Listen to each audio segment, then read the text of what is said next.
तळीरामांनो, लाडक्या बहिणींचे पैसे सरकार आता तुमच्याकडून वसूल करणार आहे. त्यामुळे दारू विकत घेण्याआधी मी सांगते ते नीट ऐका, नाहीतर कमी पैसे न्याल आणि दारूची बाटलीच मिळणार नाही. तर त्याचं असं आहे की लाडक्या बहिणींना हप्ते दिल्यानंतर सरकारच्या तिजोरीतले पैसे खूप कमी झालेत. त्यामुळे आता तिजोरी भरण्याची तीच जुनी ट्रिक सरकारने वापरली आहे. भारतीय बनावटीच्या विदेशी मद्यावर आता 1.5% वाढ झाली आहे. मंत्रिमंडळ बैठकीत या निर्णयावर आता शिक्का मारण्यात आलाय.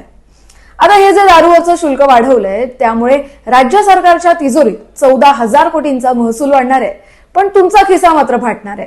तर दुसरीकडे हॉटेलमध्ये शॉप सारखी विदेशी मद्य विक्री करण्यासाठी देखील सरकारनं परवानगी दिली आहे, पण त्यावरती 10 ते 15% अतिरिक्त शुल्क आकारलं जाणार आहे. तुम्हाला काय वाटतं, राज्य सरकारने मंत्रिमंडळात घेतलेला हा निर्णय तुमच्यासाठी योग्य आहे का? राज्य सरकारची तिजोरी भरण्यासाठी अजून कुठून पैशांची वसुली केली जाऊ शकते? तुमचे पर्याय तुमच्या जिल्ह्याच्या नावासह कमेंट करा आणि मला फॉलो करायला विसरू नका. धन्यवाद.